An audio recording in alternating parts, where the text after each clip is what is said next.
The drive to my beach house should have been peaceful. I had been counting down the days for 3 whole months. My daughter Emma kept calling, telling me to hurry up and arrive because she had a big surprise waiting for me. She sounded so excited on the phone that I thought maybe she had decorated the place with flowers or cooked my favorite meal. I was so wrong. When my car pulled up to the beach house that Thursday afternoon, the first thing I saw was a huge truck parked right in front of my garden. The flowers I planted last spring were crushed under wooden planks. There were men carrying tools and materials into my house like they owned the place. I sat in my car for a moment, confused.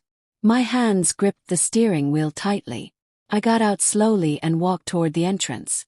The front gate was wide open. Nobody had asked me if they could open it. Inside my yard, there were piles of broken tiles stacked against my favorite bench, the one I bought at a yard sale 10 years ago. Paint cans were scattered everywhere. The smell of fresh cement hit my nose before I even reached the door. I felt my stomach drop. Something was very, very wrong. As I stepped inside, Emma appeared from the hallway. She was wearing old clothes covered in dust and holding a clipboard like she was some kind of boss. She smiled at me. That smile made my skin crawl. Welcome. I've been working so hard to get everything ready. Ready for what, I asked, but she didn't answer right away. She just waved her hand around like she was showing off a new toy. Come see what we're doing. It's going to be incredible. I followed her through the living room. The couch I saved up for 2 years to buy was pushed into a corner and covered with a dirty sheet. My coffee table was gone. The walls had holes in them. Some of the electrical outlets were hanging loose, and wires were sticking out like wild hair. What is happening here, Emma? My voice came out shaky, but I tried to stay calm. She led me to the kitchen. Or what used to be the kitchen. Everything was gone. The cabinets I installed 5 years ago were ripped off the walls. The countertop was smashed into pieces on the floor. The stove was unplugged and sitting in the middle of the room like a piece of trash. My refrigerator was pushed against the window, and the door was hanging open. Food I had left inside was rotting and smelled terrible. Felt dizzy. Mo, what did you do? I finally found my voice, but it was barely a whisper. She turned to me with that same bright smile. We're upgrading everything, Mom. Derek and I decided this place needed a total makeover. It was way too old-fashioned. We're going to make it modern so when Linda and her dad move in, they'll feel comfortable. I stood there frozen. The words didn't make sense at first. Move in. Who's moving in? Emma's smile faded just a little. Linda and her father. You know, Derek's wife and her dad. They've been living in that tiny apartment downtown, and it's just not healthy for them anymore.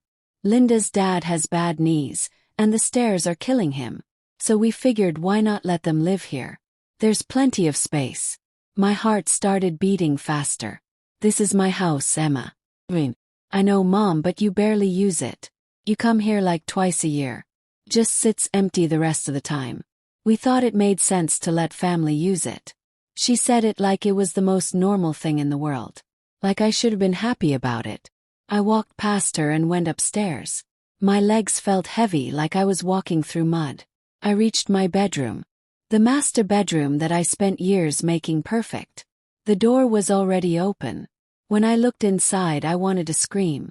My bed was gone. The dresser my mother gave me before she died was gone. The curtains I sewed by hand were torn down.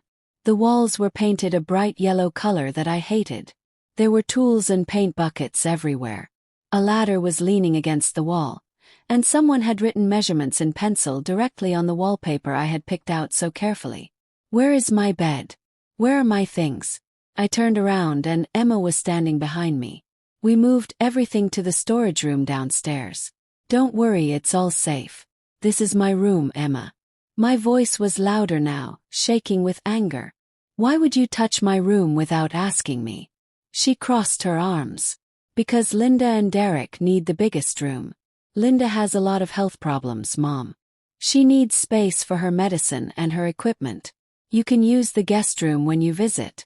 It's smaller, but it's fine for one person. For one person. Like I was just a visitor in my own house. I felt my whole body go cold. I pushed past her and went back downstairs. I needed to see Derek. I needed to hear him explain this madness. I found him outside, talking to one of the workers and pointing at the roof. "Derek," I called out.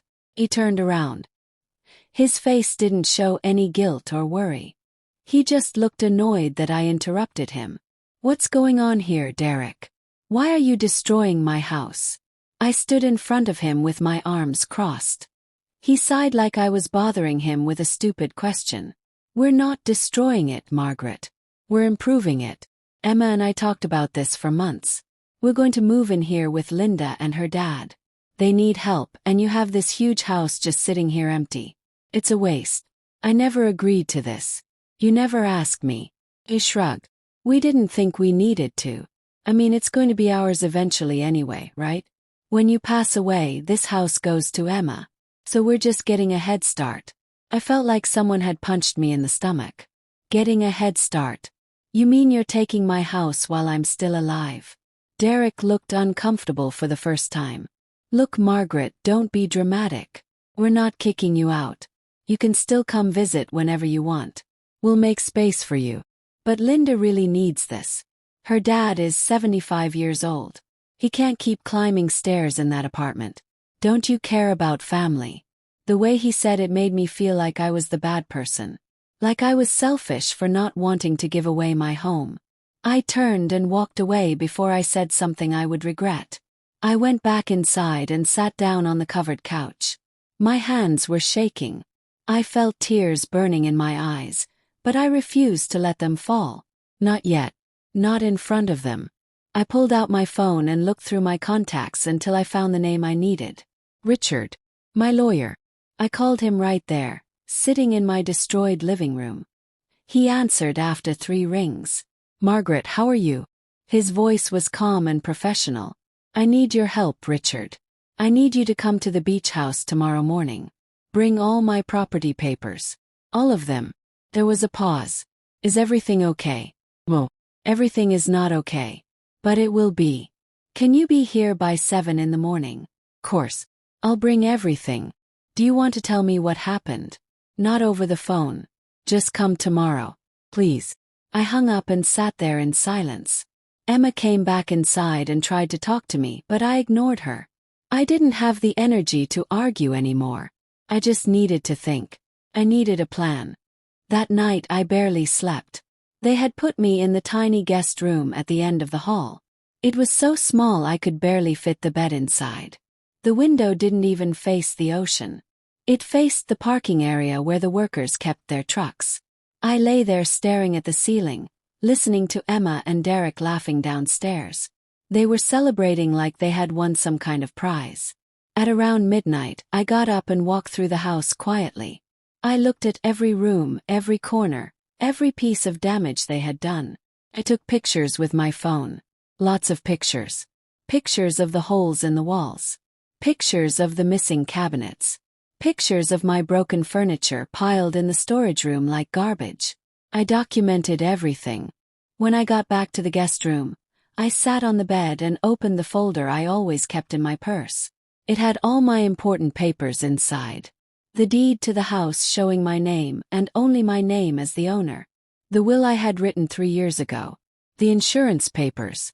Everything organized and clean, just like I had learned to do during my 30 years working as a school secretary. I pulled out the deed and read it carefully. Margaret and Thompson, sole owner. Purchased in 2010. No other names. No co-owners. Just me. I put the deed back in the folder and closed my eyes. Tomorrow Richard would come. Tomorrow everything would change. I woke up at 5:30 in the morning. My body was sore from the uncomfortable bed, but my mind was sharp. I got dressed in my nicest clothes. A gray dress and my good shoes. I brushed my hair and put on a little makeup. I wanted to look strong, not weak. I went downstairs and made coffee in the broken kitchen. The coffee maker was the only thing they hadn't touched yet, probably because they needed it too. I sat at the small table they had shoved in the corner and waited. The house was quiet. Emma and Derek were still asleep upstairs in my bedroom. At exactly 7 o'clock, I heard a car pull up outside. I looked through the window and saw Richard's black car. He got out carrying a leather briefcase. I opened the door before he could knock. "Good morning, Margaret." Richard looked at me with concern in his eyes. He was 60 years old with gray hair and glasses. He had helped me with legal papers for 15 years, ever since I bought this house. "Come in," I said quietly. He stepped inside and looked around. His eyes widened when he saw the destruction. "What happened here?" "My daughter and her husband decided to remodel my house without asking me. They're planning to move in permanently with her husband's wife and her father." Richard's jaw dropped. "Without your permission?" "Without anything. I found out yesterday when I arrived. They think because this house will be Emma's someday they can just take it now." He shook his head slowly. "That's not how inheritance works, Margaret. This is your property. Nobody can take it from you while you're alive." "No. That's why I called you." We sat down at the small table, and Richard opened his briefcase. He pulled out a stack of papers. "Have everything here. The deed, your will, the purchase agreement, everything." "What do you want to do?" "I want them out. I want them to stop the construction immediately. And I want them to pay for all the damage they've done." Richard nodded slowly. "I can file an eviction notice today. Since they don't have your written permission to be here or to do any construction, this is illegal. They're essentially trespassing and vandalizing your property." "How long will it take?" "If we file this morning, I can have someone serve them the papers by tomorrow morning. They'll have 48 hours to leave." "But Margaret, are you sure? This is your daughter." I looked at him straight in the eyes. "She stopped being my daughter the moment she decided to steal my home." Richard didn't argue. He just nodded and started writing notes in a small notebook. "We'll also need an inspector to come and assess the damage.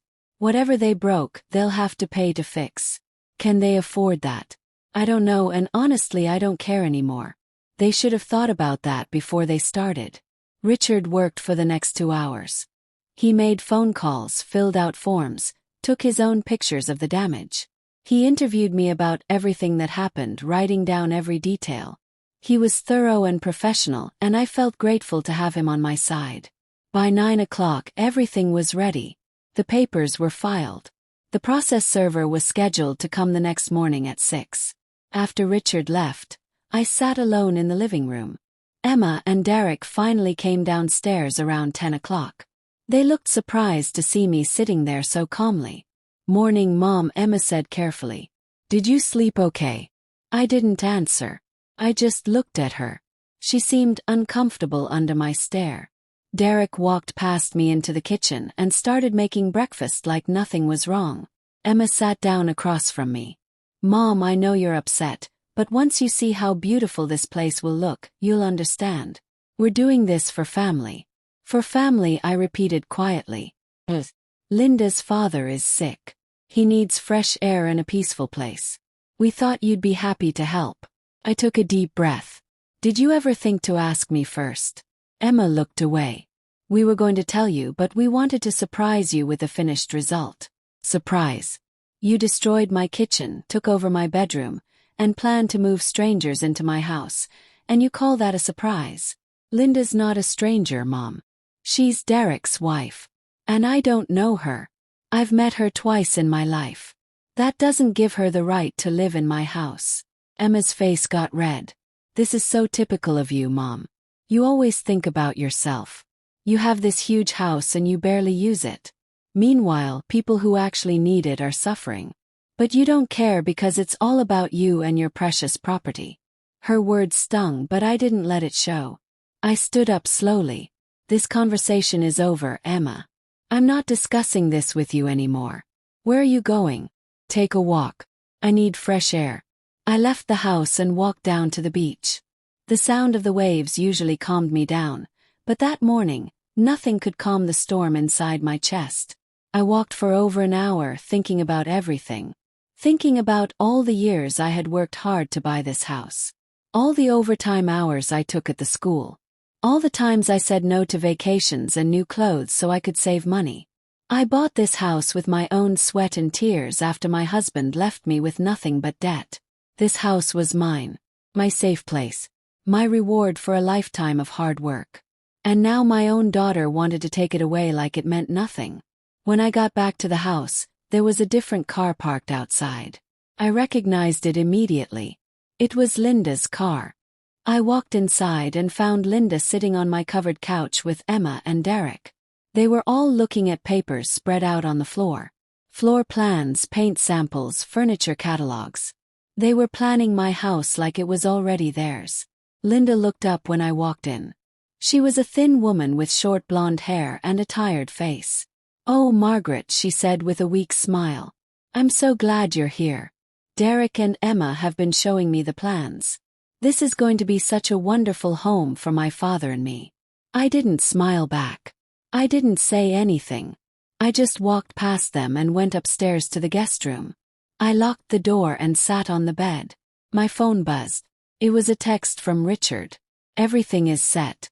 Server will be there at 6 a.m. tomorrow. Are you ready?" Type back quickly. "I'm ready." That evening, they all had dinner together downstairs. I could hear them laughing and talking about paint colors and furniture arrangements. At one point, Linda's father arrived. I heard his voice, deep and rough, complaining about the stairs in his old apartment. They talked about how perfect this house would be for him. How he could walk right out to the beach every morning. How the fresh air would help his breathing. Nobody mentioned me. Nobody asked if I wanted to join them for dinner.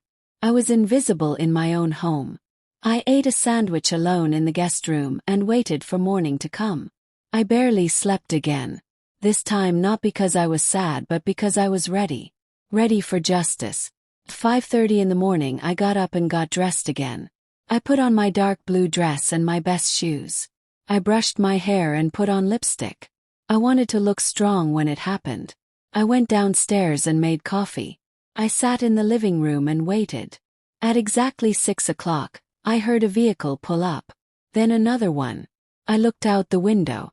2 official cars with government plates. 4 people got out. 2 were in uniforms. They were holding clipboards and folders. My heart started beating fast, but this time it was with excitement, not fear. I opened the door before they could knock. "Good morning. I'm Margaret Thompson, the owner of this property." The older officer nodded. "Good morning, ma'am. We have legal documents to serve to Emma Thompson and Derek Miller. Are they here?" "Yes, they're sleeping upstairs. I'll wake them." I went upstairs slowly. Each step felt powerful. I reached my old bedroom, the one they had stolen from me. I knocked on the door loudly. "Emma, Derek, you need to come downstairs now." There was shuffling inside. Emma's sleepy voice called out, "Mom, what's wrong? Just come downstairs." I went back down and waited. A minute later, Emma and Derek came down the stairs in their pajamas. Derek was rubbing his eyes. Emma looked confused and annoyed. When they saw the officers standing in the living room, they both froze. "What's going on?" Emma whispered. The lead officer stepped forward. "Are you Emma Thompson and Derek Miller?" They both nodded slowly, too shocked to speak. "We have an official eviction notice issued by the court. You have 48 hours to vacate this property." He handed them a thick envelope. Derek took it with shaking hands. He opened it and started reading. His face went from confused to pale to angry in a matter of seconds. "This is insane. Mom, what did you do?" "I protected what's mine. You can't do this. Or family. And you're trespassing." The officer continued. "We also have a cease and desist order for all construction work. Any remodeling or changes to this property must stop immediately. Mrs. Thompson has filed a complaint for property damage, and an inspector will arrive on Monday to assess the costs. You will be responsible for paying for all repairs." Emma started crying. Loud, dramatic crying. "How could you do this to us, Mom? We were trying to help Linda's father."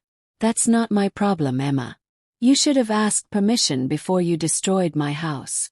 But this house is going to be mine someday anyway. Why does it matter? It matters because I'm still alive. And as long as I'm alive, this house is mine. Not yours." Derek's hands were shaking as he held the papers. This is going to cost us thousands of dollars. We already spent money on materials and workers. We can't afford to pay you back. You should have thought about that before you started. The officers finished serving all the papers. They took pictures of everything. The broken kitchen, the damaged walls, the missing furniture. They made Emma and Derek sign papers confirming they received the eviction notice. Then they left. The house was silent except for Emma's crying. Derek just stood there staring at the papers like he couldn't believe what was happening. Linda came out from the hallway where she had been hiding. Her face was white. What's happening? Emma turned to her. We have to leave. Margaret is kicking us out. Linda looked at me with tears in her eyes. But what about my father? Where will he go? That's something you should have figured out before you assumed you could live in my house without asking. Linda started crying too. Derek put his arm around her. This is unbelievable. You're really going to sue your own daughter? Yes, I am. Because she tried to steal from me. Get your things and get out. I don't want to see any of you for the rest of the day. I went back upstairs to the guest room and locked the door. I could hear them talking in angry whispers downstairs. I could hear things being moved around, boxes being packed, doors slamming. I didn't care. I sat on the bed and felt a strange sense of peace. For the first time in 2 days I felt in control. They spent all day packing. I stayed in my room, only coming out to use the bathroom or get water. I didn't talk to them. I didn't look at them. I had nothing left to say. By evening, most of their things were loaded into Derek's truck. Linda's father came and picked up some boxes, giving me dirty looks the whole time. Nobody said goodbye to me. At around 8 o'clock, I heard Derek's truck start up. I looked out the window and watched them drive away. Emma was in the passenger seat, still crying. Linda was in the back. The truck disappeared down the road, and then the house was quiet. Completely quiet. I went downstairs and looked around at the mess they left behind. The kitchen was still destroyed. The walls still had holes. My furniture was still piled in the storage room. But it was mine again. All mine. I made myself tea and sat on the deck outside, watching the sun set over the ocean. My phone buzzed. It was a text from Emma. How could you do this to your own daughter? You just ruined our lives. Do you even care? I stared at the message for a long time. Then I typed back. You ruined your own lives when you tried to take what wasn't yours. I blocked her number. Then I blocked Derek's number. I didn't want to hear from them anymore. I didn't want their excuses or their anger or their guilt trips. I just wanted peace. That night I slept in the guest room again, but this time I slept soundly. Deeply. 4 hours. The next morning I woke up and called Richard. Done. They're gone. But the inspector will be there tomorrow morning at 9. He'll document everything and give us a cost estimate for repairs. Then we'll proceed with the lawsuit. How much do you think it will cost? Hard to say until the inspector looks at everything, but based on what I saw, probably between $20,000 and $30,000. That's a lot of money. It is. But it's what they owe you for the damage they caused. I hung up and spent the rest of the day cleaning. I threw away all the trash they left behind. I swept the floors. I wiped down the counters that were still intact. I tried to make the house feel like mine again. On Monday, the inspector arrived exactly at 9 o'clock. His name was Paul. He was a serious man in his 50s. He spent 3 hours looking at everything. He took measurements. He took photos. He made notes on his tablet. He tested the electrical outlets. He checked the plumbing. He examined every crack in the walls. When he was done, he sat down with me at the small table. Mrs. Thompson, the damage is significant. They didn't just remove things. They damaged the foundation of some walls. They cut electrical wires incorrectly, which is a fire hazard.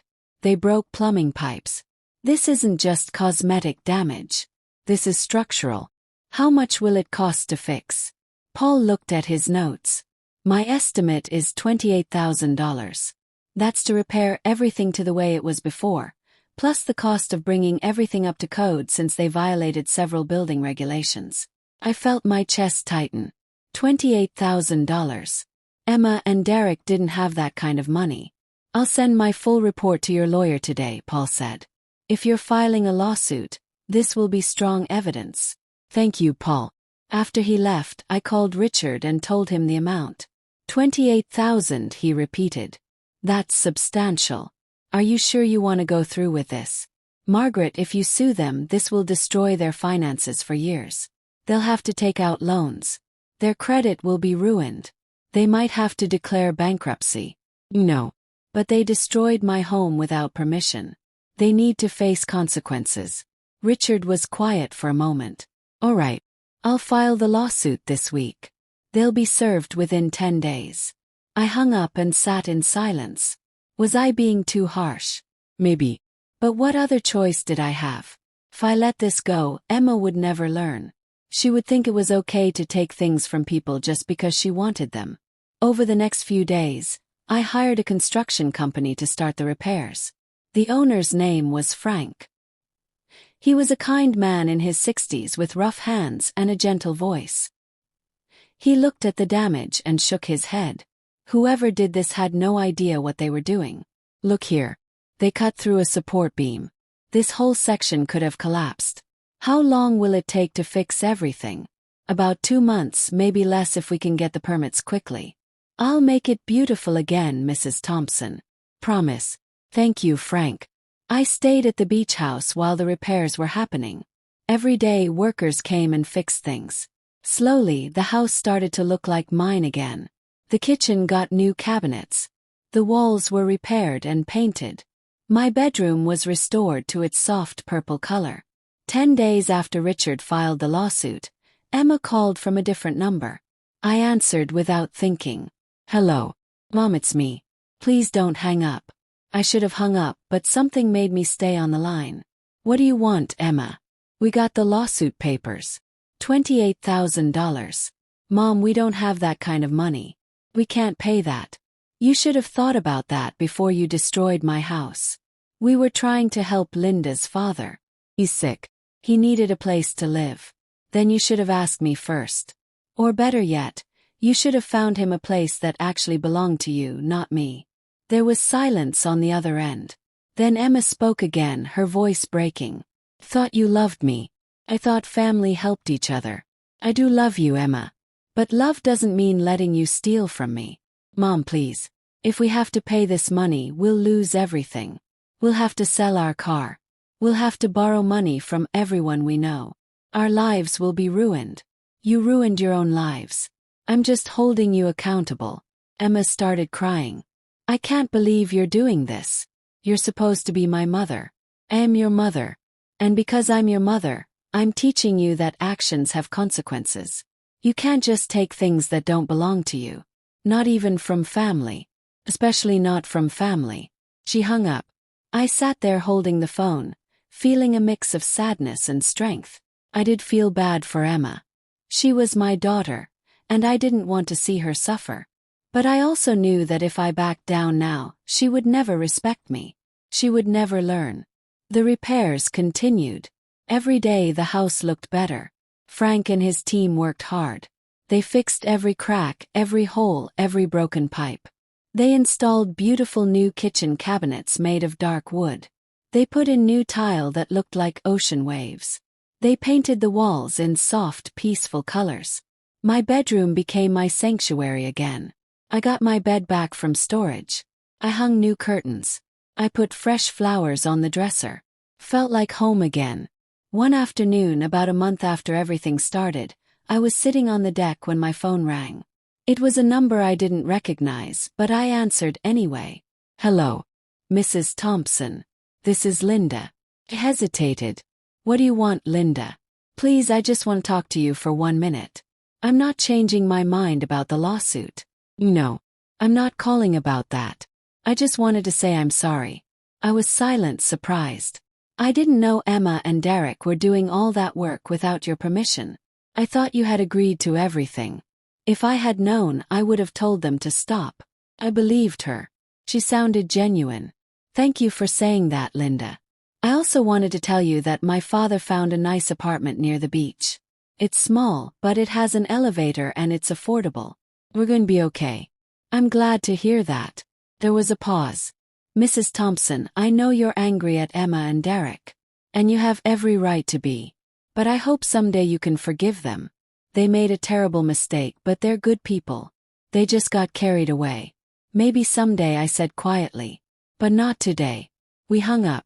I sat there thinking about what Linda said. Maybe Emma and Derek were good people who made a bad choice. Or maybe they were selfish people who finally got caught. Either way, they had to face the consequences. 2 months after the repairs started, Frank and his team finished the work. The house looked incredible. Better than it ever had before. The kitchen sparkled with new appliances and granite countertops. The living room was painted a warm cream color. My bedroom was perfect, peaceful and private. Frank walked me through every room, showing me all the work they had done. What do you think, Mrs. Thompson? It's perfect, Frank. Thank you so much. You're welcome. I'm glad I could help. You deserved better than what happened to you. After Frank and his team left, I walked through the house alone. Every room felt new. Clean. I sat on my new couch in the living room and looked around. This was my home. My reward for decades of hard work. My safe place. And nobody was going to take it from me ever again. The lawsuit went to court 3 months after everything happened. Richard called me the week before to prepare me. The hearing is on Thursday at 10 in the morning. You'll need to be there to testify. Will Emma be there? Yes. Derek too. And probably their lawyer. Are you ready for that? I took a deep breath. Yes. I'm ready. The morning of the hearing, I dressed in my best outfit. A navy blue suit and my pearl necklace. I wanted to look strong and put together. Richard picked me up at 8, and we drove to the courthouse together. It's going to be okay, Margaret. You have all the evidence on your side. You know, I'm not worried about winning. I'm worried about seeing Emma. It's going to be hard, but you're doing the right thing. When we arrived at the courthouse, I saw Emma and Derek waiting outside with their lawyer. Emma looked thin and tired. Her hair was messy, and she had dark circles under her eyes. Derek looked angry. His arms crossed tightly over his chest. Their lawyer was a young woman in a cheap suit who looked nervous. Emma saw me and her face crumpled. She started to walk toward me, but Richard stepped between us. Don't, he said firmly. Save it for the courtroom. We went inside and sat on opposite sides of the room. The judge was a stern older woman with gray hair pulled back in a tight bun. She looked at the papers in front of her and then looked up at us. Let's begin. Richard presented our case. He showed pictures of the damage. He showed the inspector's report. He showed the bills for the repairs, which totaled $28,000 exactly. He showed the deed to the house proving I was the sole owner. He showed text messages where Emma had told a friend that she was planning to move into my house without asking. The evidence was overwhelming. Then Emma's lawyer stood up. She tried to argue that Emma and Derek had good intentions, that they were just trying to help family, that they didn't realize they needed written permission, that the punishment didn't fit the crime. The judge listened without expression. Then she asked Emma to testify. Emma walked up to the stand. She looked terrified. Her hands were shaking as she placed them on the Bible and swore to tell the truth. Emma's lawyer asked her questions. Emma explained that she thought I wouldn't mind the remodeling because the house would be hers someday anyway. She said she wanted to surprise me with a beautiful renovation. She said she was just trying to help Linda's father, who was sick and needed a better place to live. She cried through most of her testimony. Then it was Richard's turn to question her. Did you ask your mother's permission before starting the construction? No, but I thought. Emma cut her off. Please answer yes or no. Did you ask permission? No. Did you have any written agreement giving you the right to make changes to the property? No. Did you discuss any of this with your mother before she arrived and found the damage? No. Richard paused. So you took it upon yourself to destroy your mother's property without any permission whatsoever? Emma's face turned red. I wasn't destroying it. I was improving it. The judge spoke up. That's not for you to decide. This property doesn't belong to you. It belongs to your mother. Emma started crying again. No. I made a mistake. Sorry. If you're so sorry, why didn't you stop when your mother asked you to? Why did she have to take legal action to get you to leave? Emma didn't answer. She just cried harder. The judge dismissed her from the stand. Then it was my turn to testify. I walked up slowly, my heart pounding. Told my story. How I worked for 30 years as a school secretary. How I saved every penny to buy this house after my husband left me with nothing. How I arrived to find my home destroyed. How Emma and Derek planned to move in without asking me. How they treated me like I didn't matter. My voice stayed calm and steady the whole time. I didn't cry. I didn't yell. I just told the truth. Emma's lawyer asked me questions trying to make me look like the bad guy. Don't you care about family? Don't you want to help your daughter? Don't you think $28,000 is too much punishment? I answered every question the same way. I care about family, but family shouldn't steal from each other. I do want to help my daughter, but not by giving away my home. And $28,000 isn't punishment.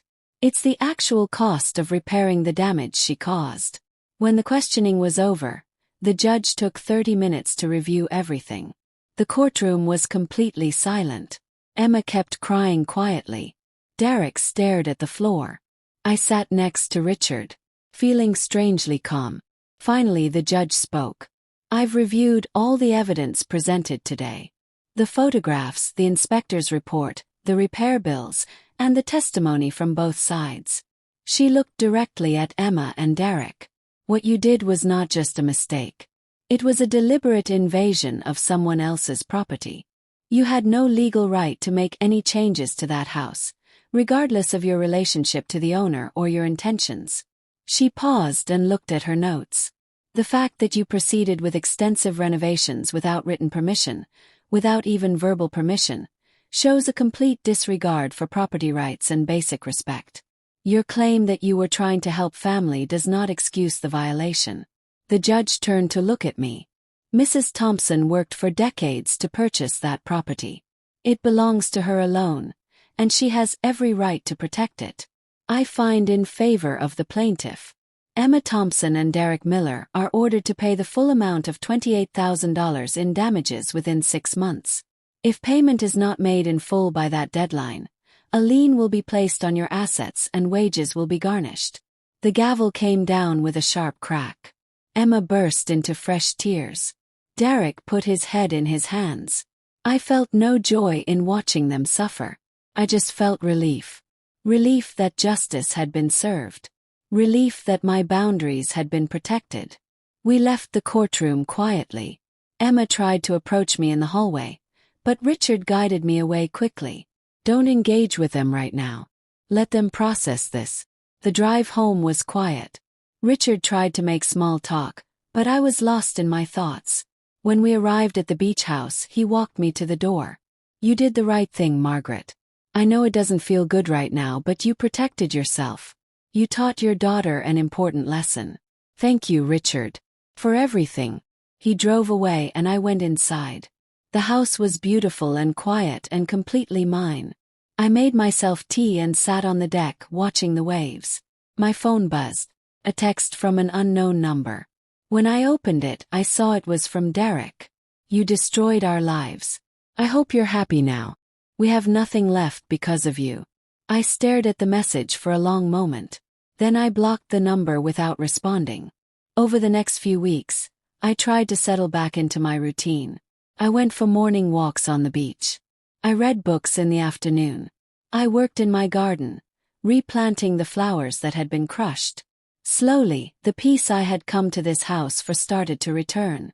But I couldn't stop thinking about Emma. About her tears in the courtroom. About the fact that she was my daughter and I had hurt her even though she had hurt me first. One evening my friend Patricia called. Patricia was my oldest friend, someone I had known since college. She lived 3 hours away but we talked every week. Margaret, I heard what happened. Are you okay? I'm fine. The house is repaired. Everything is settled. But how are you feeling about Emma? I was quiet for a moment. Honestly, I don't know. Part of me feels like I did what I had to do. But part of me feels like I've lost my daughter forever. You did what you had to do, Patricia said firmly. Emma crossed a line. She tried to take your home. You had every right to protect yourself. But she's my only child, Patricia. What if she never forgives me? Then that's her choice. But Margaret, you can't sacrifice your own well-being just to keep the peace. That's not love. That's being a doormat. We talked for over an hour. Patricia told me about her own daughter who had tried to borrow money from her repeatedly and never paid it back. She told me how she finally had to say no, and how her daughter stopped talking to her for 2 years. But eventually she came back. She realized I was right to set boundaries. Now our relationship is better than it ever was because it's based on respect, not just expectations. Do you think Emma will come back? Yes. I don't know. But if she doesn't, that tells you something important about her character. And if she does, it means she's grown up. Either way, you did the right thing. After we hung up, I felt a little better. Not happy, but more at peace with my decision. 3 weeks after the court hearing, I received a check in the mail for $5,000. There was a note with it in Emma's handwriting. Mom, this is all we could put together right now. Derek sold his motorcycle and I sold my jewelry. We're working extra hours to save more. We'll pay the rest in monthly payments. I know you probably don't believe us, but we will pay every cent. I'm sorry for everything. I didn't realize how wrong we were until it was too late.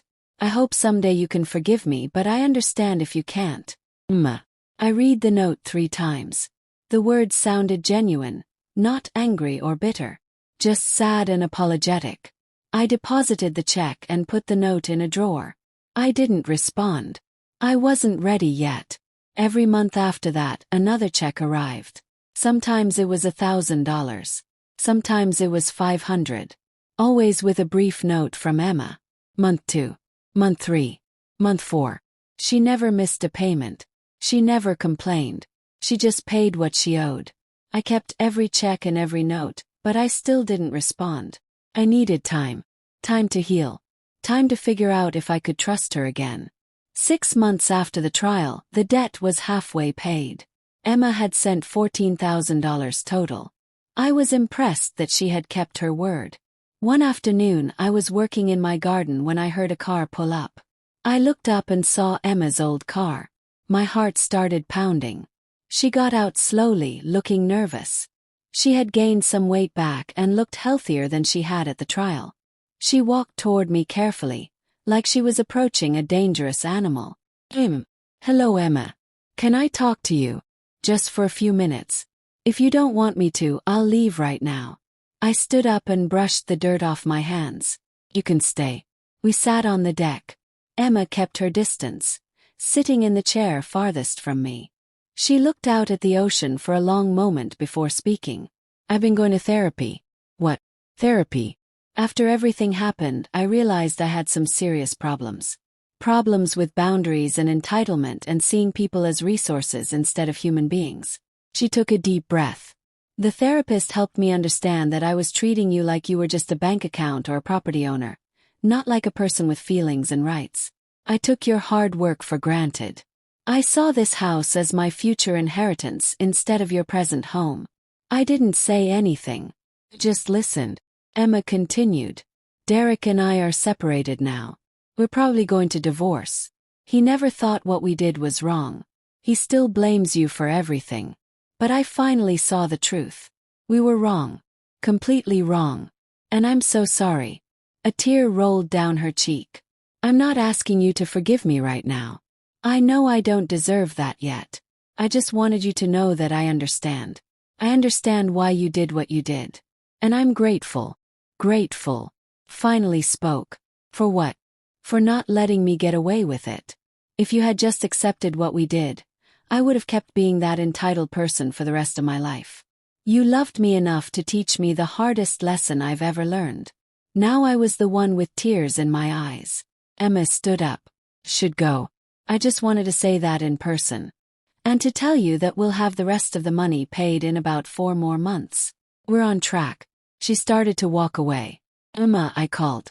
She turned around. Thank you for coming. For saying those things. Means more than you know. She smiled sadly. I love you, Mom. I've always loved you. I just forgot how to show it the right way. She got in her car and drove away. I sat on the deck for a long time after she left, crying quietly. Not sad tears. Healing tears. 4 months later, the final payment arrived. A check for the remaining $14,000 and a letter. Mom, today we finished paying what we owed. I know money can't fix everything we broke, but it's a start. I've been working on myself these past months. I got a better job. I moved into my own apartment. I'm learning to build my own life instead of waiting to inherit yours.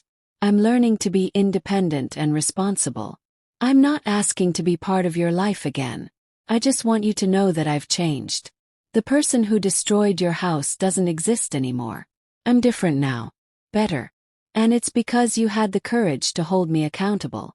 If you ever want to talk, I'm here. But I'll respect whatever you decide. Love you. Always have, always will. Your daughter, Emma. I folded the letter carefully and put it with all the others. The box was full now. Full of evidence that Emma had kept her word. Full of proof that she had grown. I sat down and wrote a letter back. It was the first time I had responded in 10 months. Emma, I received your final payment. Thank you for honoring your commitment. I also want to thank you for the work you've done on yourself. I can see that you've changed, and I'm proud of you for that. I'm not ready for things to go back to the way they were. That relationship is gone. But maybe we can build something new. Something healthier, based on respect instead of expectation. Would you like to come to the beach house for lunch next Sunday? Nothing fancy. Just sandwiches and tea. A chance to talk without all the anger and hurt. If you're interested, let me know. I mailed the letter the next day. 2 days later, Emma called me. She was crying, but this time they were happy tears. Yes, Mom. I would love to come to lunch. Sunday at noon. Perfect. I'll be there. We hung up, and I felt something I hadn't felt in a long time. Oh. That Sunday, Emma arrived exactly at noon. She brought flowers, simple daisies from the grocery store. These are for you, she said shyly. They're beautiful. Thank you. We had lunch on the deck, eating sandwiches and drinking iced tea. We didn't talk about the past at first. We talked about small things. Her new job. My garden. The weather. The book I was reading. It was awkward at times, but it was genuine. After we finished eating, Emma looked at me seriously. Mom, can I ask you something? Course. Do you think you'll ever be able to fully forgive me? I thought about it for a long moment. I don't know, Emma. What you did hurt me deeply. It broke my trust. But I can see that you're trying to make things right, and that means something. I'm not expecting you to forget what happened. I just hope that someday we can have a real relationship again. One where I treat you with the respect you deserve. We can try. But it has to be different this time. No more expectations about inheritance. No more assuming you know what's best for me. No more making decisions about my property without asking. Understand. And I promise I'll never do anything like that again. We talked for 3 more hours. She told me about her therapy sessions and what she had learned about herself. I told her about the repairs and how beautiful the house looked now. We laughed a little. We cried a little. And slowly, carefully, we started to rebuild a bridge between us. When Emma left that evening, she hugged me. It was brief and uncertain, but it was real. Thank you for giving me another chance, Mom. Don't thank me yet. We still have a long way to go. No. But at least we're going. Over the next year, Emma visited once a month. Sometimes we had lunch. Sometimes we just walked on the beach together. We kept our conversations light at first, both of us afraid of saying the wrong thing. But gradually we learned how to talk to each other again. How to be honest without being hurtful. How to set boundaries without being cold. One afternoon, about 1.5 years after everything happened, Emma and I were sitting on the deck watching the sunset. She turned to me with a serious expression. Mom, I need to tell you something. What is it? I updated my will last week. If anything happens to me, everything I own goes to charity. Nothing goes to any future children I might have until they're at least 35 years old. I don't want them to grow up with the same sense of entitlement I had. I was surprised. That's a big decision. No. But it's the right one. I don't want my kids to spend their lives waiting for me to die so they can get my stuff. I want them to build their own lives just like you built yours. Smiled. That's very mature of you, Emma. I learned from the best, even if I learned the hard way. We sat in comfortable silence for a while, watching the sky turn pink and orange. I have something to tell you too, I said. He updated my will as well. Everything still goes to charity when I die. But I've set aside a small amount, $10,000 for you. Not as an inheritance, but as a gift to show that I believe in the person you've become. Mom, you don't have to do that. I know I don't have to. I want to. You've worked hard to change yourself. You've paid back every penny you owed. You've respected my boundaries. You've earned my trust again. Emma started crying. Thank you. Not just for the money but for believing in me. For not giving up on me completely. You're my daughter. I never gave up on you. I just had to step back and let you grow up. And you did. 2 years after the court case, things were better than I ever expected. Emma had a good job as a manager at a local store. She had her own apartment that she decorated herself. She was dating someone new, a kind man named Thomas who treated her well. And most importantly, she was happy. Truly happy, not because she was waiting for something to fall into her lap, but because she had built a good life with her own hands. One Sunday she brought Thomas to meet me. He was tall with brown hair and a warm smile. He shook my hand firmly and looked me in the eye. It's wonderful to meet you, Mrs. Thompson. Emma talks about you all the time. All good things, I hope. Mostly good, Emma laughed. I've told him everything, Mom. About what I did and what you did and how we got here. I wanted him to know the truth. Thomas nodded. I think what you did took a lot of courage. Setting boundaries with family is one of the hardest things anyone can do. But it's necessary. I liked him immediately. We spent the afternoon together, the three of us. We ate lunch. We walked on the beach. We laughed. Felt like family, but a healthier version than before. That evening, after Thomas and Emma left, I sat alone on the deck with a glass of wine. I thought about everything that had happened over the past 2 years. The betrayal, the legal battle, the long months of silence, the slow rebuilding of trust. It had been the hardest period of my life, but also the most important, because I had learned something crucial. Loving someone doesn't mean letting them hurt you. It doesn't mean sacrificing yourself to keep the peace. Real love requires boundaries. It requires consequences. It requires the courage to say no, even when saying no feels like the cruelest thing you could do. Emma had needed to learn that she couldn't just take what she wanted. And I had needed to learn that protecting myself didn't make me selfish or cruel. Made me strong. 3 years after everything started, I was sitting in my garden planting new roses when my phone rang. It was Emma. What are you doing? Just working in the garden. Are you busy? Can I come over? Have some news. Course. Come over. She arrived 30 minutes later with a huge smile on her face. She was practically glowing. Mom, I'm engaged. Thomas proposed last night. My heart filled with joy. Oh, Emma. That's wonderful. Congratulations. Thank you. And Mom, I want to ask you something. Will you help me plan the wedding? Not pay for it, she added quickly. Thomas and I are paying for everything ourselves. But I want your advice. I want you involved. I would love that. We spent the afternoon looking at wedding magazines and talking about flowers and dresses and venues. Felt natural and happy. No tension.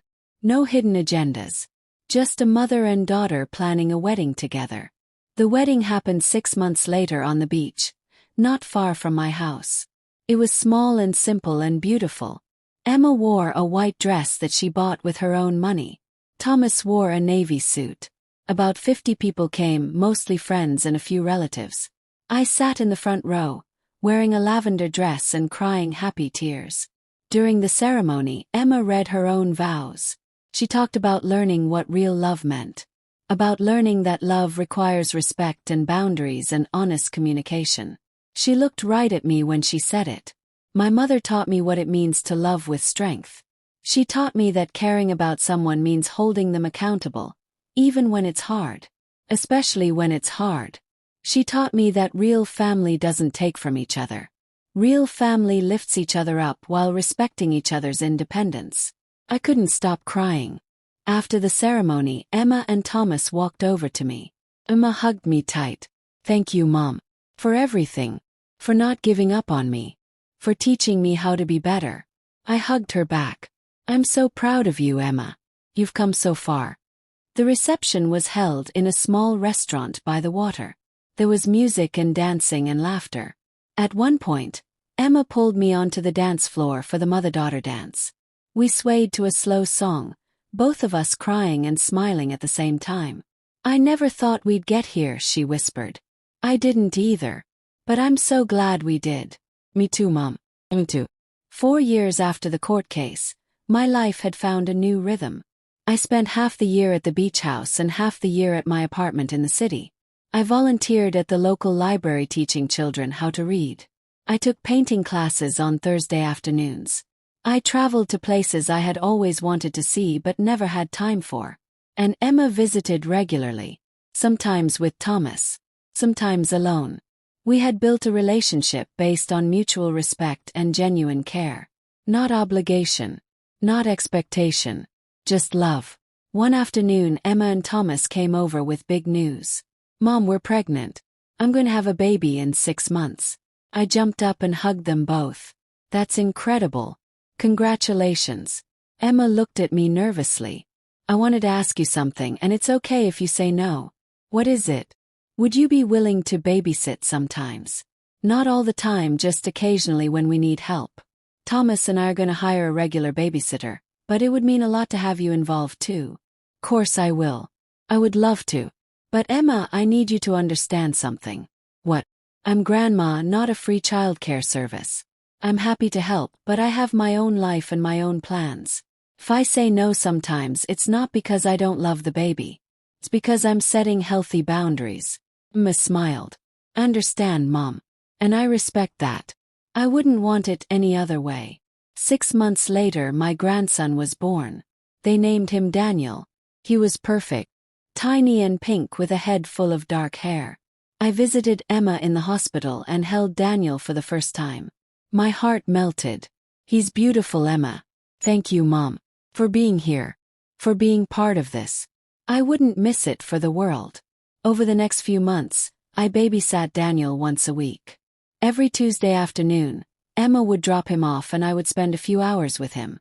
I would rock him and sing to him and tell him stories. But when Tuesday was over, I happily gave him back. I loved being a grandmother, but I also loved my independence. One Tuesday, Emma came to pick up Daniel and found me working on a painting in my studio room. "That's beautiful, Mom." "What is it?" "It's the view from my deck at sunset. I'm taking an advanced painting class now." Emma smiled as she picked up Daniel. "You're really living your best life, aren't you?" And you know what? Earned it. You absolutely did." 5 years after everything happened, I was invited to speak at a community center event for senior citizens about protecting yourself from financial abuse. I was nervous at first, but I agreed to do it. I stood in front of about 60 older people and told my story. I told them about Emma and Derek, about the unauthorized construction, about finding the courage to take legal action against my own daughter, about the long road to rebuilding our relationship. When I finished, the room was silent for a moment. Then everyone started clapping. After the talk, at least a dozen people came up to me to share their own stories. One woman told me her son had stolen her credit cards. Another told me her daughter had forged her signature on loan documents. Another told me her grandson had moved into her house and refused to leave for 3 years. They all thanked me for speaking up, for showing them it was okay to set boundaries with family, for proving that you could be strong and still be loving. That night, I called Emma and told her about the event. "How did it go?" "It was amazing. So many people needed to hear that story. I'm proud of you, Mom, for speaking out, for helping others." Emma paused. "And I'm not ashamed anymore. I used to be so embarrassed about what I did. But now I see it as part of my story. The part where I learned and grew and became better." "That's very mature of you, Emma. I learned from the best," she said again. And this time I believed her. 6 years after the court case, Emma and Thomas had a second child. A daughter they named Grace.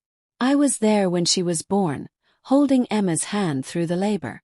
Grace was beautiful, with blonde hair like her mother and blue eyes like her father. As I held Grace for the first time, I thought about everything that had happened to bring us to this moment. Pain. The betrayal. The legal battles. The slow healing. The rebuilt trust. All of it had led here. To this perfect moment with my daughter and my granddaughter. Was it worth it, I wondered. All the heartache and tears and difficult choices. Yes, I decided. It was absolutely worth it. Because now Emma and I had something real. Something built on respect and boundaries and genuine love. Not the fake peace that comes from avoiding conflict. Not the hollow relationship that comes from letting people walk all over you. But real connection. Deep and honest and strong. That evening, as I sat in my beach house watching another sunset, I thought about the title people had given my story. The mother who sued her own daughter. It sounded harsh when people said it like that. But they didn't know the whole story. They didn't know that sometimes the most loving thing you can do is say no. Sometimes the greatest gift you can give is accountability. Sometimes you have to break something before you can rebuild it stronger. 7 years after everything began, I was 79 years old. My hair was completely white now. My knees hurt when I climbed stairs. My hands sometimes shook when I held my coffee cup. But I was happy. Truly deeply happy. I had my beach house, still beautiful and peaceful and completely mine. I had my independence, my hobbies, my freedom. I had friends who respected me and a community that valued me. And I had Emma. A different Emma than the one who had tried to take my house. Better Emma. An Emma who had learned and grown and become the kind of person I was proud to call my daughter. We had lunch together every other week. We talked on the phone every few days. She asked my advice about raising Daniel and Grace, and I gave it freely, without strings attached. When she didn't take my advice, I didn't get angry. When she made mistakes, I let her figure it out. I had learned to be a mother without being controlling, to be supportive without being a doormat. One afternoon, Emma came to visit alone. Thomas had the kids for the day, and she wanted some time just the two of us. We sat on the deck with tea like we had done so many times before. Mom, I've been thinking a lot lately. About what? About everything that happened 7 years ago. About how close I came to losing you forever. You didn't lose me. I know, but I could have. If you had been a different person, you might have cut me off completely and never spoken to me again. I would have deserved it. I looked at her carefully. Do you really understand why I did what I did? You did it because you loved me. Because you loved me enough to let me face consequences. Because you knew that if you let me get away with it, I would never grow up. Smiled. Exactly. Emma reached over and took my hand. I want you to know something, Mom. I'm raising Daniel and Grace differently because of what I learned from you. I'm teaching them that they have to work for what they want. That nothing is owed to them. That respect and boundaries matter. That's good, Emma. That's really good. She squeezed my hand. You saved me, Mom. When you sued me, when you forced me to face what I had done, you saved me from becoming a terrible person. I didn't save you, Emma. You saved yourself. You chose to change. You chose to grow. You chose to become better. I just gave you the push you needed. We sat in comfortable silence, holding hands, watching the waves. I thought about how far we had come. From that terrible day when I arrived to find my house destroyed, to this peaceful moment of genuine connection. It had taken 7 years. 7 long, difficult, painful years. But we had made it. 8 years after the lawsuit, I received a letter in the mail. It was from a woman I didn't know named Sandra. Dear Mrs. Thompson, she wrote. You don't know me, but I heard you speak at the community center 3 years ago. Your story changed my life. At the time, I was dealing with a similar situation. My daughter and her husband had moved into my house without asking and were refusing to leave. They were eating my food, using my car, taking my money. I was miserable, but I felt too guilty to do anything about it. After hearing your story, I got a lawyer. I filed eviction papers. My daughter didn't speak to me for 2 years. But last month she called me. She apologized. She said she finally understood why I did what I did. She got her own apartment and her own job. She's independent now. And our relationship is better than ever. I wanted to thank you for sharing your story. For showing me that it's okay to protect myself. For teaching me that real love requires boundaries. You gave me my life back. Thank you. Sincerely, Sandra. I read the letter 3 times with tears streaming down my face. I had helped someone. My story, my pain, my difficult choice, it had meant something beyond just me and Emma. It had helped a stranger find her courage. I showed the letter to Emma the next time she visited. She read it carefully and then looked up at me with tears in her eyes. You're a hero, Mom. I'm not a hero. I just protected myself. But look what happened because of it. You didn't just save me. You saved Sandra too. Probably other people we don't even know about. People who heard your story and found the strength to set their own boundaries. Maybe I admitted. But I didn't do it to be a hero. I did it because I had to. You know. But it still matters. What you did mattered. 9 years after the lawsuit, I was 80 years old. Emma threw a big birthday party for me at the beach house. She invited all my friends, some distant relatives, and both of her children. The house was full of people and laughter and love. Daniel was 9 years old now, a smart boy who loved reading. Grace was 4, a wild little girl with endless energy. They both ran up to me with homemade birthday cards. Happy birthday, Grandma. Thank you, my darlings. These are beautiful. We made them ourselves, Daniel said proudly. Mommy didn't help at all. Well, maybe a little, Grace admitted. Emma laughed. They insisted on doing it themselves. They wanted them to be special. They are special. They're perfect. We had cake and ice cream. We sang songs. People told stories about me, some funny, some touching. Emma stood up to give a speech. She looked around the room at everyone gathered. I want to thank you all for coming to celebrate my mom's 80th birthday. She paused, getting emotional. My mom is the strongest person I know. She taught me what it means to have courage. What it means to stand up for yourself even when it's hard. What it means to love someone enough to let them face the consequences of their actions. She looked directly at me. Mom, I'm sorry it took me so long to understand. I'm sorry I put you through so much pain. But I'm grateful. I'm grateful you loved me enough to teach me the lessons I needed to learn. Happy birthday. Love you. Everyone clapped. I was crying too hard to speak for a moment. When I finally composed myself, I stood up. Thank you all for being here. Thank you for being part of my life. I looked at Emma. And thank you, Emma, for growing into the woman I always knew you could be. I'm proud of you. Not just for apologizing but for changing. For becoming a better person. That night, after everyone left and the house was quiet again, I sat on the deck alone. The stars were incredibly bright. The sound of the waves was soothing and constant. I thought about my life. All 80 years of it. The struggles and the victories. The heartbreaks and the healing. And I realized something important. I had lived a good life. Not a perfect life. Not an easy life. But a good one. A life where I had worked hard and earned what I had. A life where I had stood up for myself when it mattered. A life where I had loved deeply but never lost myself in the process. 10 years after the lawsuit, Emma called me with surprising news. Mom, you're not going to believe this. What is it? Derek reached out to me. After all these years. What did he want? He apologized. He said he's been in therapy too and he finally realized how wrong we were. He wanted me to tell you he's sorry for everything. I was stunned. That's unexpected. You know. I told him it wasn't my place to accept an apology on your behalf. That if he wanted to apologize to you, he needed to do it himself. Did he? Not yet. But he might. How do you feel about that? Honestly, I don't know. I don't need his apology. I've moved on. But if he's genuinely changed, if he's genuinely sorry, then maybe it would be good for him to say it. For his own healing if nothing else. That's very gracious of you, Mom. I've learned that forgiveness isn't about the other person. It's about freeing yourself from carrying anger around. I forgave you and Derek a long time ago. Not because you deserved it but because I deserved peace. 2 weeks later, I received a letter from Derek. It was short and simple. Mrs. Thompson, I owe you an apology. What Emma and I did to you 10 years ago was wrong.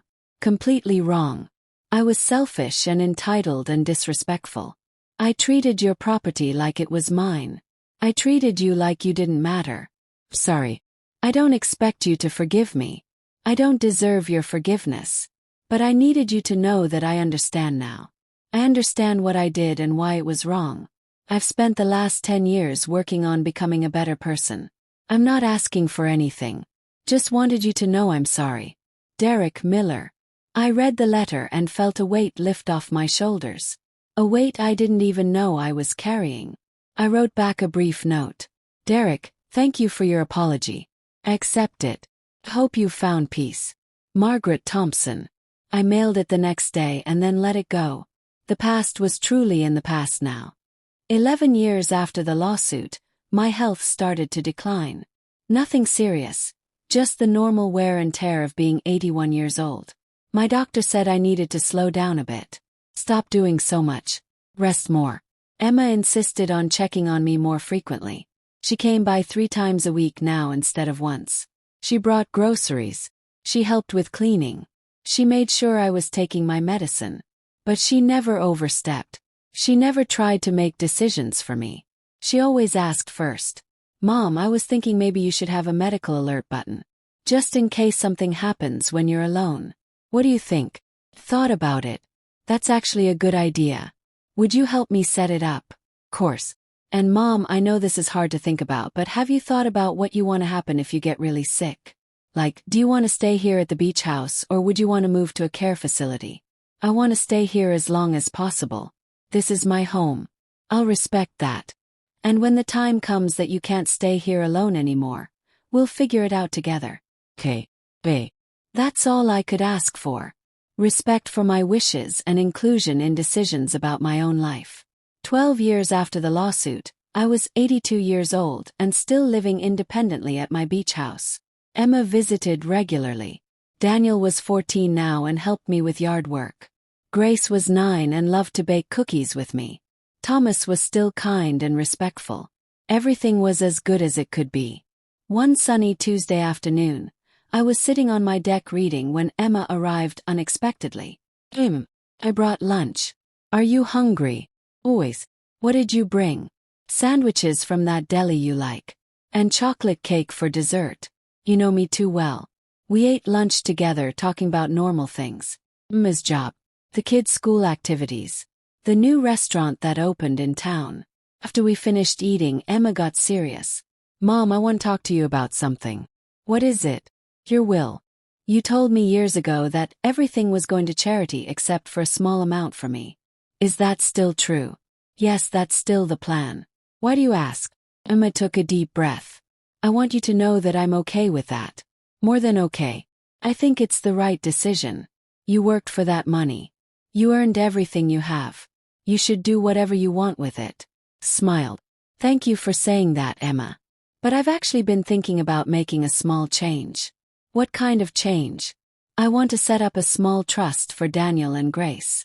Not a lot of money. Just enough to help them with college or their first car.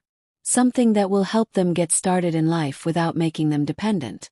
Emma's eyes filled with tears. Mom, you don't have to do that. I know I don't have to. I want to. They're good kids. You're raising them right. They understand the value of work and respect. They've earned a little help. That's very generous of you. But there's a condition. What condition? They don't get the money until they're 25 years old. And only if they've graduated from college or trade school or have held a steady job for at least 2 years. I don't want them to waste it. I want them to learn to work first. Emma nodded. That's fair. That's really fair. And there's one more thing. If either of them ever tries to contest my will or sue the charity that receives my estate, they automatically lose their trust fund. Everything goes to the charity instead. Emma smiled through her tears. You're still protecting yourself. Even now. Always. I learned my lesson about trusting people blindly. Even family. Especially family. I'm glad you did, Mom. Because it made both of us better people. We sat together for a long time, holding hands, watching the ocean. I thought about how different this moment was from that terrible day 12 years ago. How much we had both changed. How much we had both grown. 13 years after the lawsuit, I fell in the bathroom and broke my hip. It was early morning, and I was alone in the house. I managed to press my medical alert button, and an ambulance came within 15 minutes. They took me to the hospital. Emma met me there, her face pale with worry. "Mom, are you okay?" "What happened?" "Fell. Broke my hip. The doctor says I need surgery." "When?" "Tomorrow morning." Emma stayed with me all day. She held my hand during the x-rays. She talked to the doctors.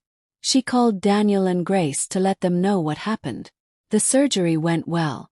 The recovery was hard. I spent 2 weeks in the hospital and then another month in a rehabilitation center learning to walk again. Emma visited every single day. Sometimes she brought the kids. Sometimes she came alone. She never complained. She never made me feel like a burden. When I finally got to go home, Emma had arranged for a home health aide to come 3 times a week. She also installed grab bars in my bathroom and a railing on the front steps. "Is this okay, Mom? I didn't want to change anything without asking you first." "It's perfect, Emma. Thank you for asking." Over the next few months, I slowly got my strength back. The home health aide, a wonderful woman named Rosa, helped me with exercises and made sure I was eating properly. Emma checked in daily by phone and visited twice a week. But she never tried to take over my life. She never suggested I move out of my house or give up my independence. She just supported me in living the life I wanted to live. 14 years after the lawsuit, I was 84 years old. My body was weaker, but my mind was still sharp. I spent my days reading, painting, and watching the ocean. Emma had taken over more of the physical tasks. She did my grocery shopping and helped with cleaning. But I still made my own decisions about everything important. One afternoon, Emma came to visit with big news. "Mom, Thomas got a job offer in another state. It's an amazing opportunity. Better pay, better position. But it means we would have to move 3 hours away." My heart sank. "When would you leave?" "In 3 months. We wanted to tell you right away so you had time to process it." I felt tears starting to form. "I'm happy for Thomas. Sounds like a wonderful opportunity. But I'm going to miss you. I'm going to miss seeing you and the kids so often." Emma took my hands in hers. "Mom, we've talked about this a lot. And if you're not comfortable with us moving, Thomas will turn down the job. This is your decision to make." "No, Emma. This is your life. You can't base major career decisions on being close to me." "Yes, we can. Because you're important to us. You're part of our family. We don't want to leave you here alone if you need us." I wiped my eyes. "Emma, listen to me. You have to live your own life. You have to make decisions that are best for your family. Yes, I'll miss you terribly. But I'll be okay. Have Rosa. Have my friends. Have my phone. We can video call every day." She was crying now too. "Are you sure?" "I'm sure." "Oh, take the job. Build your life. Don't hold yourself back because of me. That's not love. That's obligation. And I don't want our relationship to be based on obligation anymore. It's based on love. Real love. The kind that wants the best for each other even when it's hard." Emma hugged me tight. "You're the best mom in the world. You know that. I'm just doing what I should have done a long time ago. Supporting your choices instead of trying to control them." 3 months later, Emma and her family moved to their new city. The day they left was one of the hardest days of my life. We all cried. Daniel and Grace hugged me for a long time. "Promise you'll visit, Grandma." "Promise. And you have to visit me too." "We will. Every month." Thomas shook my hand. "Thank you for everything, Margaret. For raising such an amazing woman. For teaching her what real strength looks like. Take care of them." "I will. Promise." Then Emma and I stood facing each other. "This isn't goodbye," she said. "Just see you later."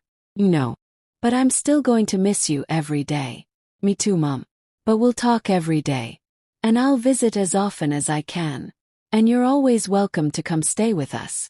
We'll set up a beautiful room just for you." I watched their car drive away until it disappeared from sight. Then I went back into my house and cried for an hour. But after the tears stopped, I felt something unexpected. Pride. Pride that Emma was living her own life. Pride that she had asked my permission but also had the strength to move forward. Pride that we had built a relationship strong enough to survive distance. 15 years after the lawsuit, life had settled into a new rhythm. Emma and I talked on the phone every single day. Sometimes for 5 minutes, sometimes for an hour. She told me about Daniel's high school achievements and Grace's soccer games. I told her about my painting class and the books I was reading.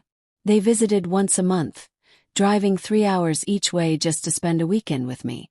And twice a year, I took the train to visit them in their new city. Their house was lovely. They had a guest room that Emma decorated just for me, with soft colors and comfortable furniture and a view of their garden. One evening during one of my visits, after the kids had gone to bed, Emma and I sat in her living room drinking tea. "Mom, can I tell you something?" "Course."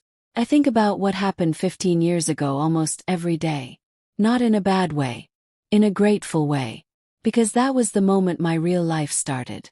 The moment I stopped being a child waiting for handouts and became an adult building my own life. I'm glad something good came from it. So much good came from it, Mom. I have a career I'm proud of. A marriage built on respect. Kids I'm raising to be independent and kind. And a relationship with you that's genuine and honest. All of that happened because you had the courage to say no." She reached over and squeezed my hand. "You saved my life that day when you called your lawyer. I know I've said that before, but I need to keep saying it because it's true. You're my hero." "You're not supposed to make your old mother cry," I said, wiping my eyes. "Sorry. Not sorry." 16 years after the lawsuit, I turned 86 years old. My health was declining more noticeably now. My hearing wasn't as good. My eyesight was getting worse. I needed a walker to get around safely. But I was still in my beach house, still independent, still happy. Emma came to visit for my birthday with the whole family. Daniel was 16 now, tall and serious, planning to study engineering in college. Grace was 11, artistic and funny, reminding me of myself at that age. We had a quiet celebration. Cake and presents and lots of laughter. Daniel gave me a photo album he had made himself, filled with pictures of our family over the years. Grace painted me a picture of the sunset over the ocean from my deck. "It's beautiful, Grace." "Thank you." "Do you really like it, Grandma?" "I love it. I'm going to hang it right above my bed so I can see it every morning." That night, after everyone had gone to bed in their hotel nearby, I sat alone looking through Daniel's photo album. There were pictures of Emma as a baby, as a child, as a teenager. Pictures of her wedding. Pictures of Daniel and Grace growing up. And near the end, pictures of Emma and me together over the past few years. In every recent photo we were smiling. Real genuine smiles. Not the forced smiles of people pretending to be happy, but the natural smiles of people who actually enjoyed being together. I closed the album and held it to my chest. We had made it. Despite everything, we had made it to this place of real love and real connection. 17 years after the lawsuit, I had to make a difficult decision. My doctor sat me down and explained that my heart was getting weaker. I could continue living alone, but it was risky. If something happened, I might not be able to get help in time. I called Emma and told her what the doctor said. "What do you want to do, Mom?" "I don't know. I don't want to leave my house. I understand that. But I also don't want you to be unsafe. Let me think about some options." "Okay." A week later, Emma called back with a plan. "Mom, what if we moved back? Back here. Thomas and I have been talking. His company will let him work remotely. We could move back to be closer to you. Not into your house," she added quickly. "We'll buy our own place nearby. But we could check on you every day and help you stay in your house as long as possible." "Emma, I can't ask you to uproot your whole lives again." "You're not asking.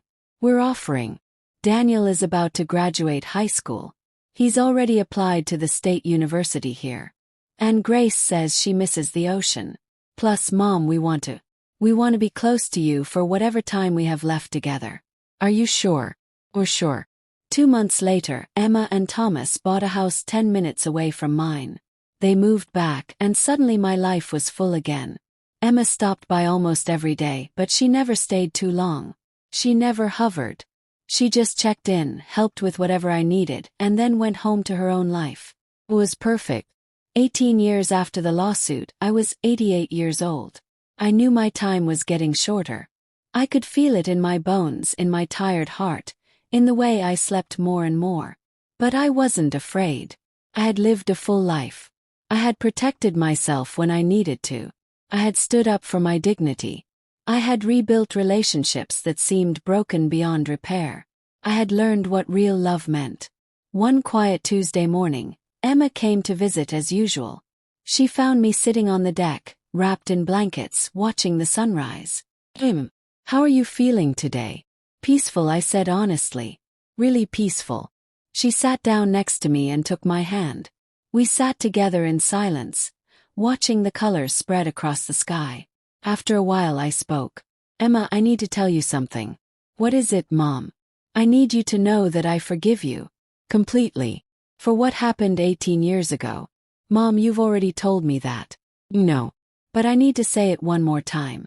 I need you to hear it clearly. Forgive you. And I'm proud of you. So proud of the woman you've become. Emma was crying. Thank you, Mom. That means everything to me. And Emma, I need you to forgive yourself too. You've paid your debt. You've changed your life. You've become an amazing mother and person. It's time to let go of the guilt. I'm trying. Try harder. Because you deserve to be free of it. You deserve to be happy without carrying that weight around anymore. Okay, Mom. I will. We sat together for another hour, not talking much, just being together. It was one of the most peaceful moments of my entire life. 19 years after the lawsuit, my health took a turn for the worse. I had a minor heart attack and ended up back in the hospital. Emma was there within minutes. The doctors stabilized me, but they said my heart was very weak now. Could be days, weeks, or months. But the end was getting closer. I know, I told them calmly. I'm ready. They moved me to a hospice facility near the beach. It had big windows where I could see the ocean. Emma visited every single day. Sometimes the whole family came. Sometimes just Emma. We talked about everything and nothing. We looked through old photos. We laughed at memories. We cried a little. One afternoon, when it was just the two of us, Emma asked me a question. Mom, do you have any regrets? About what? About anything. About how you handled things with me. Do you wish you had done anything differently? I thought about it carefully. No, I said finally. I don't regret protecting myself. I don't regret setting boundaries. I don't regret making you face consequences. Because all of that led us here, to this relationship we have now. If I had let you walk all over me, we would never have had this. But it was so hard. It was the hardest thing I've ever done. No. But the best things in life usually are. Emma wiped her tears. I'm going to miss you so much, Mom. I'm going to miss you too, sweetheart. But you're going to be okay. You're strong and capable and independent. You've built a beautiful life. You're going to keep building it even after I'm gone. I don't know how to live in a world without you in it. Yes, you do. You've been doing it for years. When you moved 3 hours away, you lived your own life. You made your own choices. You didn't need me to function. You just wanted me to be part of your life. And that's how it should be. But I still need you. No, honey. You don't need me anymore. You want me. There's a big difference. Needing means you can't survive without someone. Wanting means you choose to include them because they make your life better. You don't need me to survive. But I hope you'll always want to remember me. I'll remember you every single day for the rest of my life. But that's all I could ever ask for.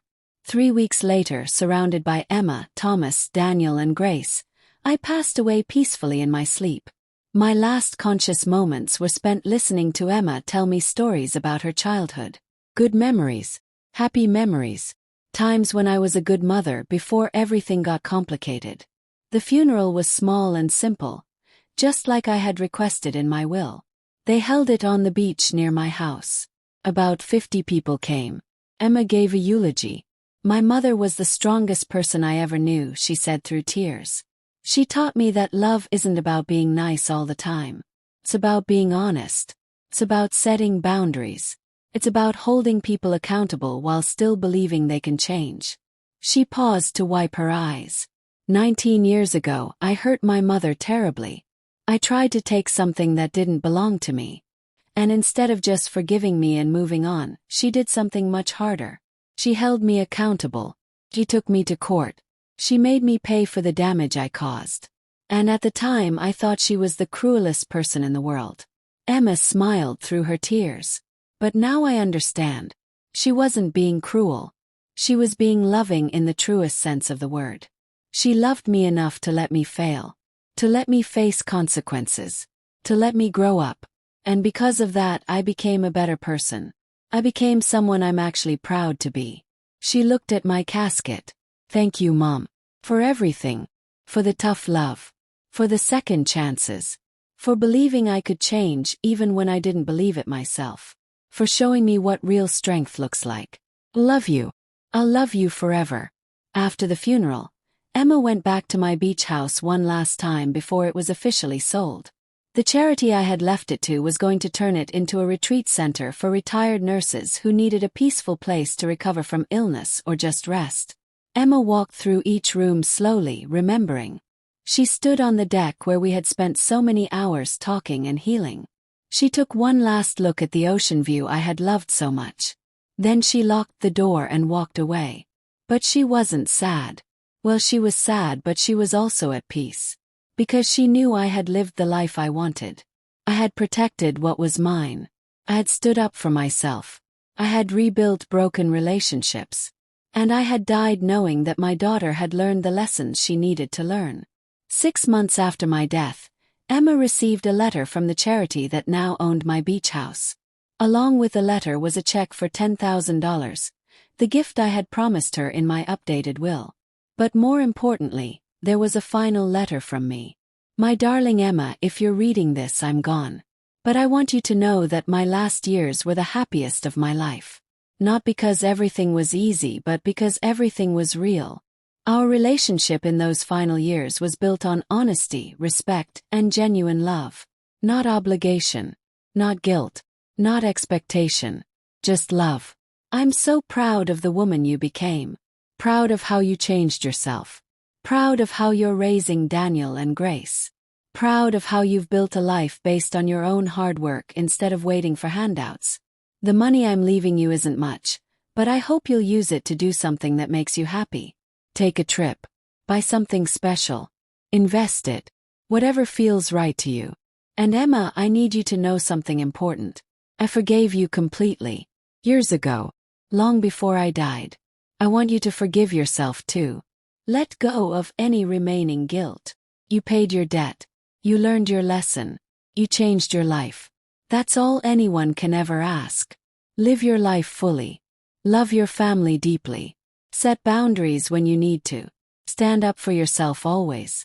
And remember that being kind doesn't mean being a doormat. Real kindness sometimes requires tough choices. I'll always be with you. In the sound of the waves. In the colors of the sunset. In the strength you find when you need it most. I love you, Emma. I always have. I always will. Your mother, Margaret. Emma read the letter 3 times, crying through all of it. Then she folded it carefully and put it in a special box where she kept all my letters from over the years. That evening, she gathered Thomas, Daniel, and Grace in their living room. I want to tell you all something, she said. About Grandma and about what happened 19 years ago. Daniel and Grace had heard bits and pieces of the story over the years, but Emma had never told them everything. Now she did. She told them about the unauthorized renovation, about the eviction, about the lawsuit, about the years of healing, about the lessons learned. When she finished, the room was silent for a moment. Then Daniel spoke. So Grandma sued you. And you're grateful for it. Why? Because she loved me enough to teach me a hard lesson. Because she showed me that actions have consequences. Because she helped me become someone worth being. Grace looked thoughtful. So if I ever do something really wrong, you're going to sue me too? Emma laughed. I hope it never comes to that. But yes, if you ever try to steal from me or violate my boundaries, there will be serious consequences. 'Cause that's what love looks like. Real love. Not the fake kind that lets people do whatever they want, but the real kind that holds people accountable. Thomas put his arm around Emma. Your grandmother was an amazing woman. I only knew her for the second half of your relationship, but I could see how much you both respected each other. It was beautiful to watch. Emma smiled. It was beautiful to live too. Even the hard parts. Especially the hard parts. Because those hard parts taught me everything I needed to know about being a good person. That night Emma dreamed about me. In the dream, we were sitting on my deck together, watching the sunset like we had done so many times. I looked young and healthy, the way I had been before age took its toll. We didn't talk. We just sat together, holding hands, watching the colors dance across the sky. When Emma woke up, she felt peaceful. She knew I was okay. And more importantly, she knew she was okay too. 20 years after the lawsuit, Emma was 55 years old. Daniel had graduated from college and was working as an engineer. Grace was studying art in college, following her creative passions. Thomas had retired early, and they were traveling and enjoying life. Emma thought about me often. She told stories about me to her children and grandchildren. She shared the lessons I had taught her, especially the hard ones about boundaries and consequences and real love. One afternoon, Grace called her with news. Mom, I'm doing a project for my art thesis. It's about strong women in my family who changed the course of history. I want to focus on Grandma Margaret. Emma's heart swelled. That's a wonderful idea. Grace continued. I want to tell the story of what happened between you two. About the lawsuit and the healing and everything you learned. Is that okay? Course it's okay. Grandma would be proud. I'm going to call it Standing Strong. Because that's what Grandma did. She stood strong when everyone expected her to fold. She stood up for herself when it would have been easier to just let it go. Emma smiled through tears. That's perfect, Grace. That's absolutely perfect. Several months later, Grace's art exhibition opened at her college. The centerpiece was a series of paintings telling my story. The beach house, the destroyed kitchen, the courtroom, the deck where Emma and I used to sit. And finally, a portrait of me at 88 years old, looking peaceful and strong. Under the portrait was a quote from Grace. My great-grandmother taught my mother that real love requires boundaries. That protecting yourself isn't selfish. That sometimes the kindest thing you can do is hold someone accountable. She was a hero who never thought of herself as a hero. She was just a woman who knew her worth and refused to let anyone take it away. The exhibition was a huge success. People came from all over to see it. Many of them shared their own stories of family boundary violations, of having to make hard choices to protect themselves, of learning that love and boundaries aren't opposites, they're partners. Emma stood in the gallery surrounded by the paintings of our story. She thought about how far we had come. From that terrible day when she tried to steal my house, to the peaceful years of genuine connection, to now, when our story was inspiring others. A woman approached Emma, tears streaming down her face. Thank you for sharing this story. My daughter is trying to take my house right now, and I've been feeling so guilty about standing up to her. But seeing this, knowing someone else went through it and came out the other side, it gives me courage. Emma took the woman's hand. Stand up for yourself. Protect what's yours. It's going to be hard. It's going to hurt. But it's worth it. If your relationship is meant to survive, it will. And it will be stronger because of it. The woman nodded. That's what your grandmother would say, wouldn't she? Emma smiled. That's exactly what she would say. 25 years after the lawsuit, Emma was 60 years old. She was a grandmother herself now. Daniel had 2 children and Grace had 1. Emma thought about me constantly, especially when she was with her grandchildren. She told them stories about their great-great-grandmother who was so strong and brave. One evening, Daniel came to visit with his kids. They were playing in the yard when he pulled Emma aside. Mom, I need advice. What's going on? My colleague at work keeps borrowing money from me. Small amounts at first, but now he's asking for bigger sums. He never pays me back, and I don't know how to say no without ruining our work relationship. Emma knew exactly what I would have said. She could hear my voice in her head as clearly as if I were standing right there. You have to set boundaries, Daniel. Tell him no. If he's really your friend, he'll understand. If he gets angry, then he was just using you. Daniel nodded slowly. That's hard though. I don't want to hurt his feelings. I know it's hard. Grandma Margaret taught me that the hard things are usually the most important things. You have to respect yourself even if it costs you a friendship. Daniel smiled. You sound just like her. Emma felt tears prick her eyes. That's the best compliment you could ever give me. Because she spent years teaching me those lessons. Years showing me what real strength looked like. Later that evening, after Daniel and his family left, Emma sat on her back porch watching the sunset. She thought about me. About the beach house. About that terrible day 25 years ago when everything fell apart. And about the 19 years that followed when everything slowly came back together, better than before. She thought about how I had changed her life by refusing to be a doormat, by standing up for myself, by teaching her the hardest lesson she had ever learned. And she felt grateful. Grateful for a mother who loved her enough to hold her accountable. Grateful for a second chance to build a real relationship. Grateful for all the years of genuine connection we had after the lawsuit. Grateful that my legacy was still alive, still teaching lessons, still inspiring people to stand up for themselves.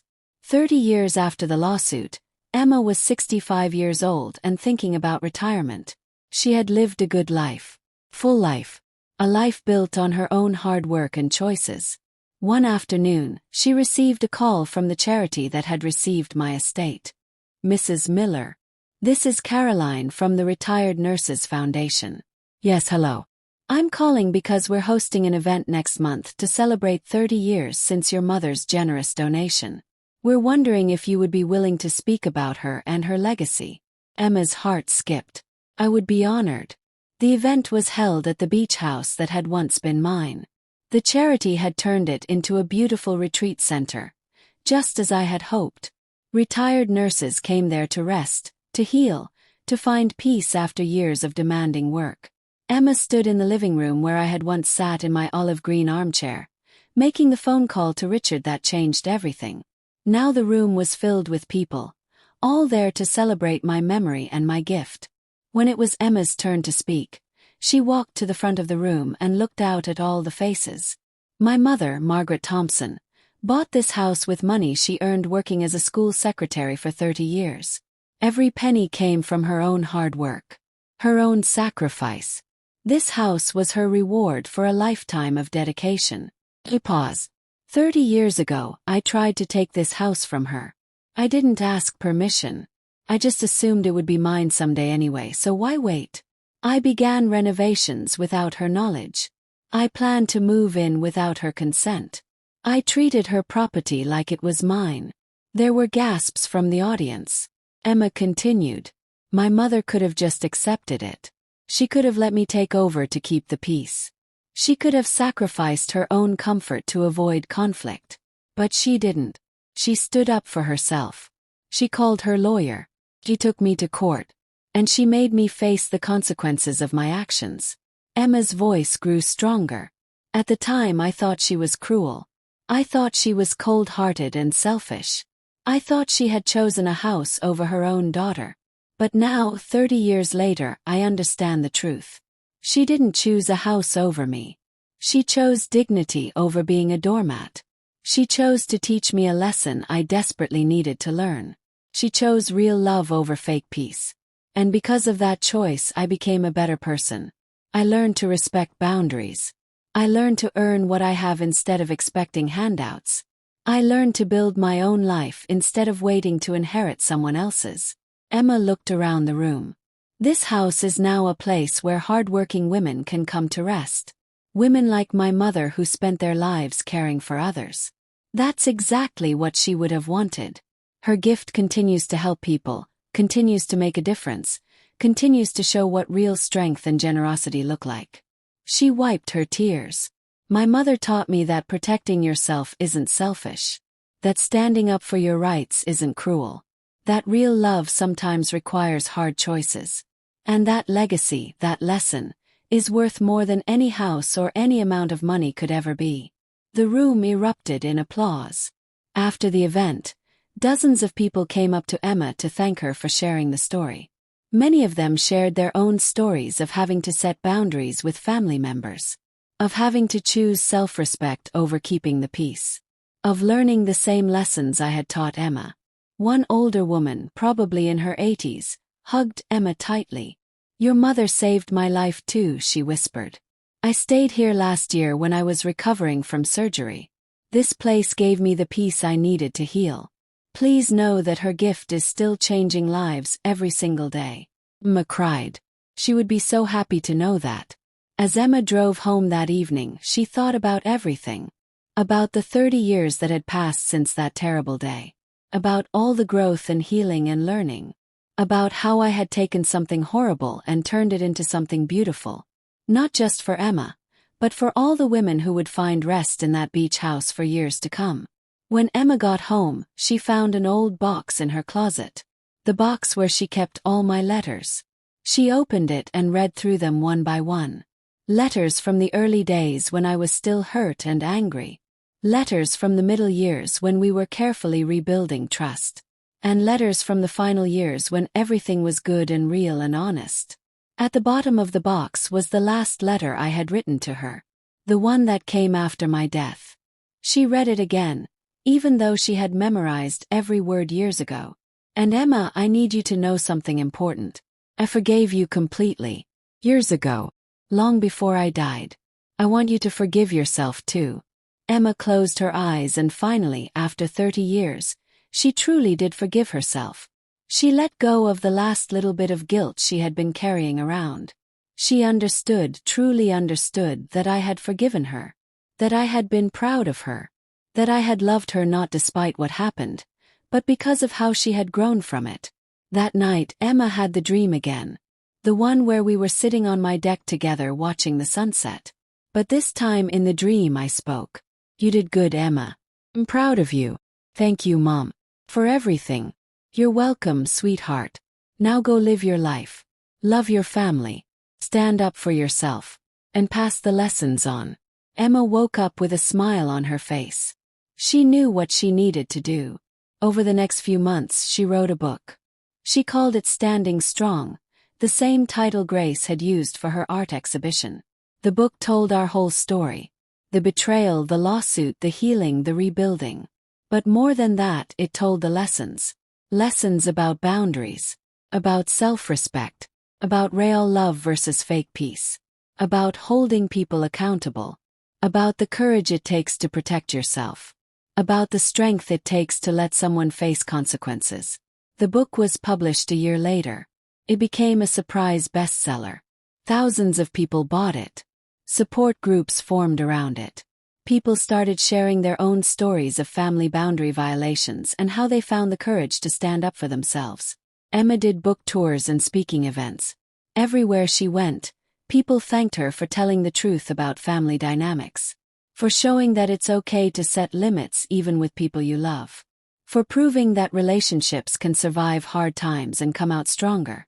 One woman at a book signing told Emma, "Your mother's story gave me the courage to evict my son from my house. He had been living with me for 10 years, not paying rent, not helping with bills, just taking and taking. I felt so guilty about making him leave. But now he has his own apartment and his own job. And our relationship is actually better because he finally respects me."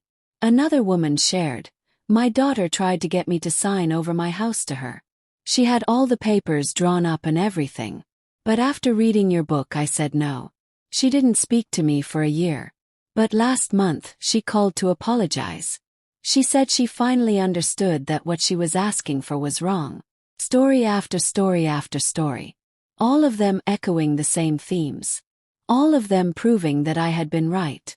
That standing up for yourself isn't cruel. That boundaries aren't about being mean. They're about being healthy. 35 years after the lawsuit, Emma was 70 years old. She had retired from her job and was spending her time volunteering, traveling with Thomas, and being with her grandchildren and great-grandchildren.